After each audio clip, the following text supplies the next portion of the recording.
Welcome to Front Row, a turning point. I'm Lydia Esparra. September 15th through October 15th marks National Hispanic Heritage Month, and we're proud to shine a spotlight on Northeast Ohio's Hispanic and Latino culture all year long. And in this special, we'll celebrate the unique history, rich culture, and exciting progress surrounding our local Hispanic communities.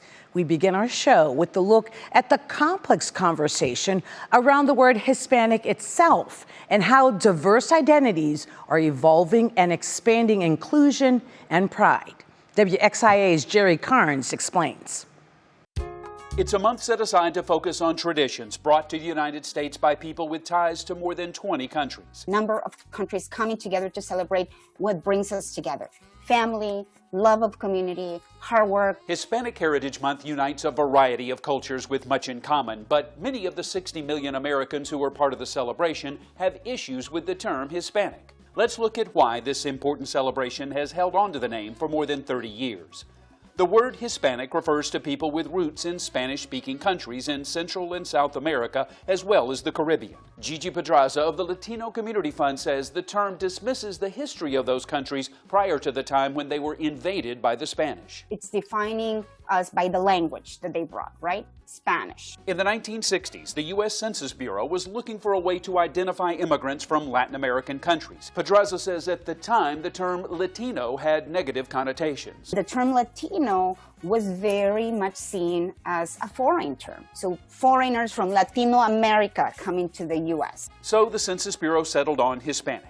In 1989, Hispanic Heritage Week became Hispanic Heritage Month. Latino is now more widely embraced, as is Latinx, which is gender neutral. Some have suggested a name change. Pedraza says the federal government would have to make an official change, but local communities have acted on their own. We call it Hispanic/Latinx Community Heritage Month. 7 Latin American countries celebrate their Independence Day during Hispanic Heritage Month.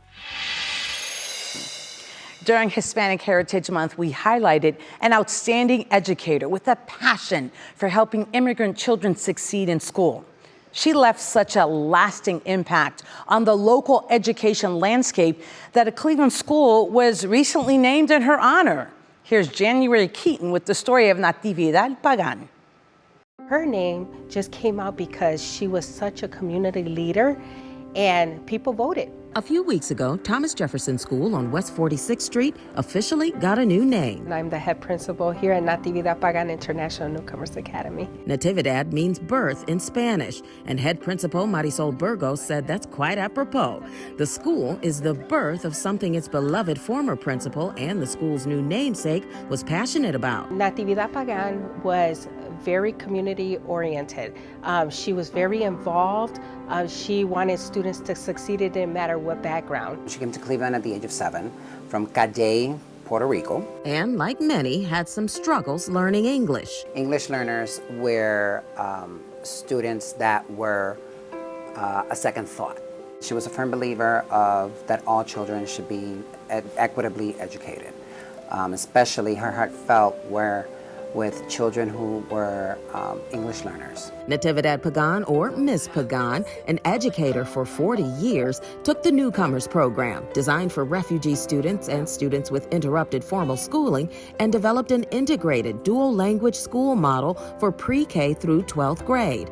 Natividad Pagan International Newcomers School now has over 500 students of 30-plus countries and languages, all learning English together. Afghanistan, Saudi Arabia, Jordan, Nicaragua, Guatemala, El Salvador, Santo Domingo. We also have students this year from India. We want them to have a fair chance, equality. Sadly, Miss Pagan never got to see her vision become reality. The 67-year-old mother of 4, grandmother of 10, lost her battle with cancer 5 years ago. She had to fight very, very hard. She began her remission and then it came back. She worked while in remission. She never stopped working. We were able to admire her courage and the dedication that she had for children. Dedication that lives on at the school now named in her honor. I feel honored and privileged, Hispanic female. I'm a Hispanic female, that all of us, it doesn't matter what background you are from, that you could be successful in life. January Keaton, 3 News. Many Hispanics and Latinos who moved to Ohio in the last century built a vibrant community centered around South Lorain's historic Vine Avenue. A new exhibit is honoring the area's history and looking to the future to maintaining a strong sense of pride. Lena Lai visited the exhibit to learn more.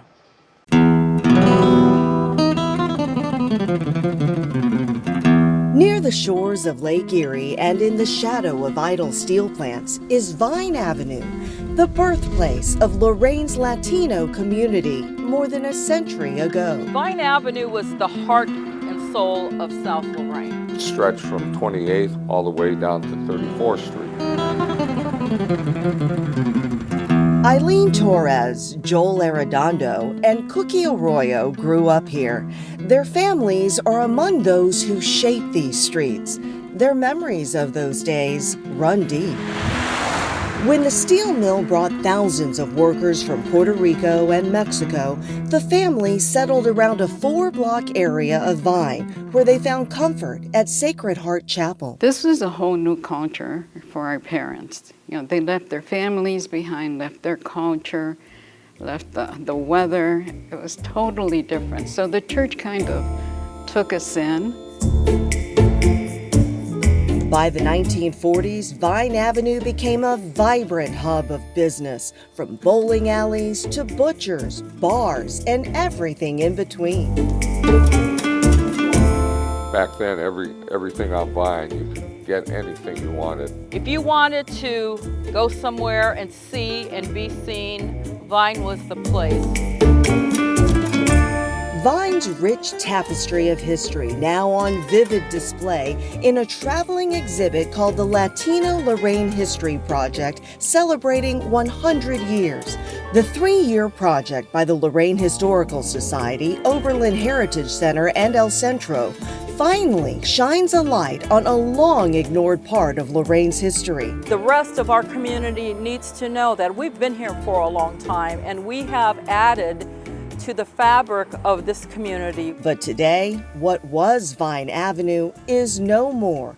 The restaurants, dance halls, and shops are long gone, demolished in the 1960s through a federal program called Urban Renewal. Part of how they did that was by designating certain areas of the city as quote-unquote blighted. Oberlin College professor of American Studies, Dr. Gina Perez, says the impact of these policies are still felt to this day. Urban renewal is sometimes referred to as Negro removal because effectively it displaced impoverished, working class, African American and Latino communities from areas that were vibrant. Well, what happened to Vine? It got obliterated. That whole family atmosphere, to me, was destroyed when that urban renewal came in, because a lot of people had to be displaced. We were all moved away. We moved like 2 blocks away. Anytime I drive by Vine now, I think, what if? 2 generations later, the Lorain Latino community is growing, making up about 30% of the city's population that's holding on to its history and culture. Because that is what identifies us. That is what makes us. That is my foundation DNA. That is, understanding who we are starts with where we've been. Jibaro Latin restaurant opened its doors in April with a specific mission: bring the flavors of Ponce, Puerto Rico, a large city on the island's southern coast, right to Parma. 3 News reporter Kira Cotton visited the restaurant and shares what dishes are the most popular on the menu. Take a look. I had tasted different places and nothing compares to it, so it's great. At Jibaro Latin restaurant, they let the food and the customers do the talking. Why not try it? It's great.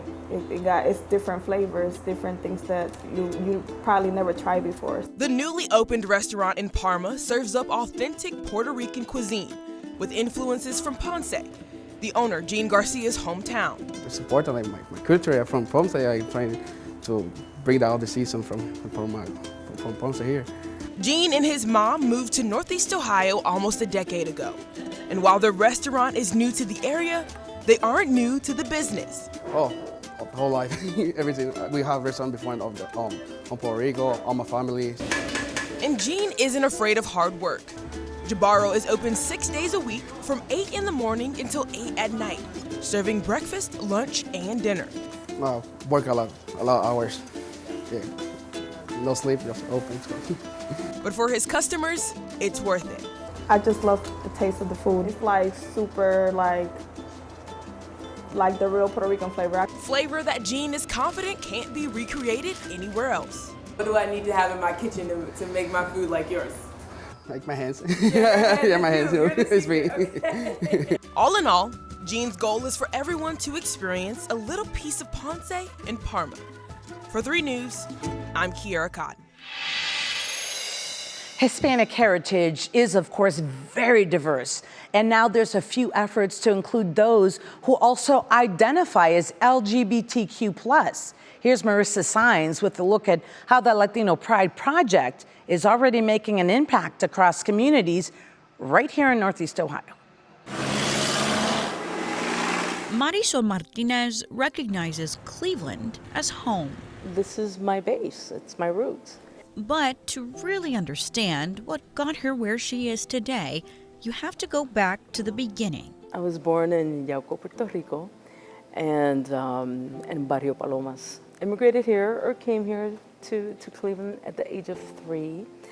Moving to Ohio for a new start, Marisol and her mom settled on Cleveland's near west side, finding a home among new faces that reminded her of something familiar. When I was younger, my parents were involved in the Latino clubs, so I grew up in around that. So I made friends at the club, believe it or not.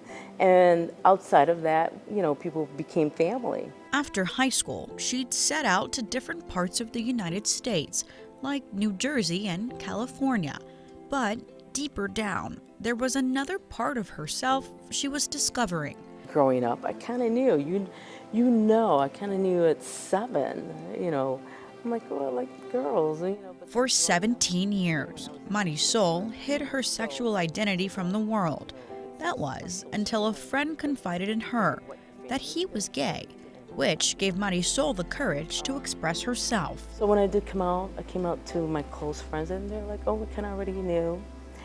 But once I told my mom, which I was afraid to do, my mom said, you know, I love you, you know, and it was like such a big release.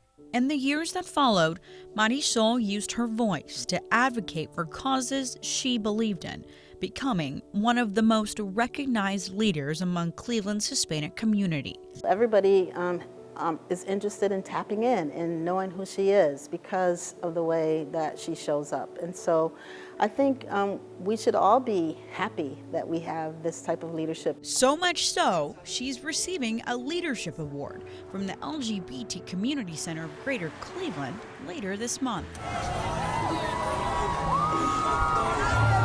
For the first time in 52 years, Marisol spearheaded the first Latino Pride float in the Puerto Rican parade. It's a big significance. I mean, it was history in the making. I wanted to bring awareness to our community.